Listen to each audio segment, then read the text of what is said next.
So far, because of the fiscal failure, you have only been able to release 7% of the budget. Because of the fiscal failure, your 1 million coders program, you have released 0% of the budget. Show him where the problem still is. We want to also draw his attention. If you look at what they are doing, if you look at the report, if you look at what they are doing on the currency. Today, the currency has appreciated by about 42%. That's a matter of fact. Why? Among other things, is the fact that we are backing our currency with gold. I recall Ricketts Hagan, Deputy Majority Leader, on his feet here, admitting that one of the major reasons for which our currency has appreciated is because we are backing it with gold.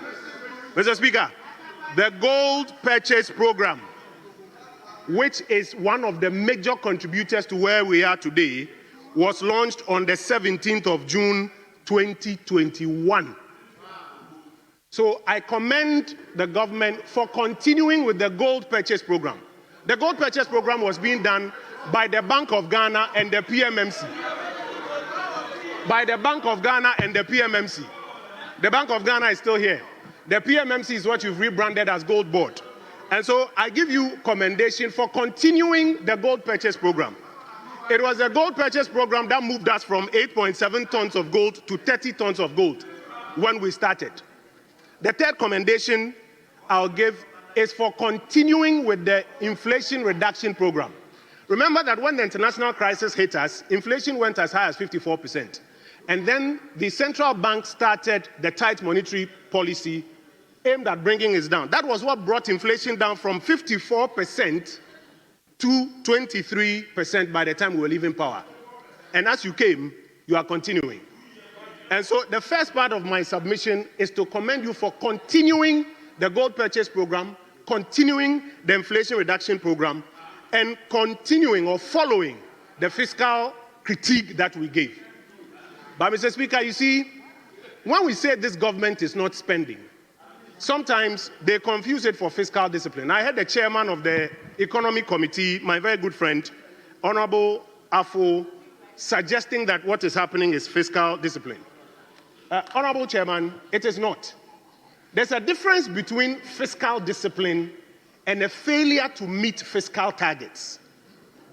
When you program that you are going to raise 102 billion and that you will spend 128 billion and achieve a primary balance of 0.4%, fiscal discipline is when you are able to do that.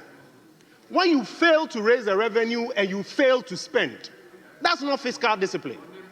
And because you are not raising the revenues that are required so that you can spend, this fiscal failure, the consequence is that you are failing to deliver on some essential public goods and services. You see, when you fail on fiscal policy or fiscal program, it will hit you in the goods and services and it will hit you in development. My brother, the deputy minister, or my brother, the minister, is asking me such as, I will show you. You see, one of the public goods and services is security. One of the public goods and services, Honorable Mutala, is security. You asked me, I'm responding to you. One of the public goods and services is security. To be able to provide security, you have to release money so that the intelligence agencies can gather intelligence and act on it. When you fail to meet the fiscal program, you can't even pay the allowances for intelligence officers. So, and I regret to say this, but because you asked, that's what I'm telling you. So when people plan that they are going to Nalerigu Senior High School to commit murder, your intelligence agencies can't pick it up because you are not spending. When you are not releasing the funds for intelligence work to be done, when people are plotting insecurity, your intelligence system can't pick it up. You asked me about examples of the public goods and services that will suffer. Let me give you some more examples. Take your flagship programs. You say you are going to do a national apprenticeship program. So far, because of the fiscal failure, you have only been able to release 7% of the budget. Because of the fiscal failure, your 1 million coders program, you have released 0% of the budget. Because of the fiscal failure, the Agric for Economic Transformation agenda, you've released 0% of the budget. The Women's Development Bank, you've released 0% of the budget. The big push, You've released 0% of the budget, and you are still listing old road projects that had been commissioned. So I'm drawing your attention to the fact that because you misconceived the fiscal program, it is showing where you have to release money. And you cannot keep going on failing to release money. Because if you do not release the money, public goods and services and development will struggle. People are looking for hospitals in their constituencies. Because of fiscal failure, you haven't been able to add one cement block to Agenda 111. Why? Because you are not raising and spending. How often can you tell people who are not getting the public goods and services that you promised that what you have done is that you brought the primary balance to 1.1? It's like a father who says that I am piling up all my salary in the bank account, but I won't pay my children's school fees, I won't pay their medical bills. When they ask me, I say the bank account is looking nice. That is what is going on. And that is why we are drawing your attention to the fact, though we've commended you in some areas, that you can't continue like this. Mr. Speaker, there are some recommendations we want to make. These are recommendations about some things that must be sustained. So, for example, let me speak about the currency. Now, the IMF has exposed you that part of what you are doing on the currency front is that you are dumping about $1.5 billion from the reserves that we left you onto the market to suppress the currency. And they have advised you that you should desist from that. The question is, how do you sustain an appreciation of the currency? We've already come to an understanding of why the currency has appreciated and what you are even doing as part of it. But how do you sustain it? Mr. Speaker, I have told you that we are patriotic. We will give record. We are not like those who would prevent you from laying papers on the floor or laying bills or fighting on the floor for political advantage. We will give you feedback and advice where necessary. So, Mr. Speaker, Mr. Speaker, you see, we are very patriotic. On this side, we are very patriotic. And so, where we have to give commendation, we'll give commendation. Where we have to critique, we will give the necessary critique.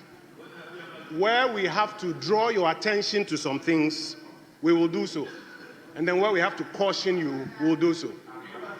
Mr. Speaker, I will be speaking on only 4 matters. First are observations that are worthy of commendation. If you look at the fiscal program that the Minister for Finance presented to us earlier this year, and you look at the critique that we gave as a side of the House, and then you look at the returns that he has brought to us in the mid-year review, Mr. Speaker, I will commend him for listening. And let me show you.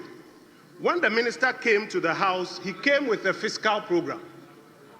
He said he was going to raise revenue of 102 billion Ghana cedis without introducing new taxes.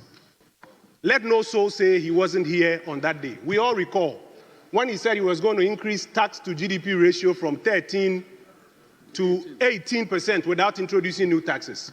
And I remember us drawing his attention to the fact that that was not possible. In fact, he told us that despite the removal of taxes, which he was promising, the way he was going to close the 6 billion CD gap was that he was going to reduce VAT retention threshold from 6% to 4%, and that will close the gap. I'm sure you all remember. The outturns have come. And now you are beginning to realize that the minister's revenue strategy, originally as he presented, has failed. Remember that the minister clawed back about 11 billion Ghana cedis swept from 31st December, and then has introduced 8 new taxes to try to close that gap. And despite that, the evidence that his strategy has failed is that revenue has underperformed by 3 billion Ghana cedis. The revenue situation is short of 3 billion Ghana cedis. But why I commend him is that on the expenditure side, contrary to the program he brought to us, that he was going to spend 128 billion, because of the critique that it's important to cut about 3% of GDP. You recall when we said 3% of GDP, about 30 billion Ghana cedis has to cut. He has now gone and has cut, if you look at the numbers he's presented to us, half year he has cut 19 billion. 19 billion Ghana cedis. And if you model to the end of the year, by the end of the year, that 30 billion that we are saying is what needs to be cut, is where he will be heading to. And so I commend him for listening. But Mr. Speaker, I'll show him where the problem still is. We want to also draw his attention, if you look at what they are doing, if you look at the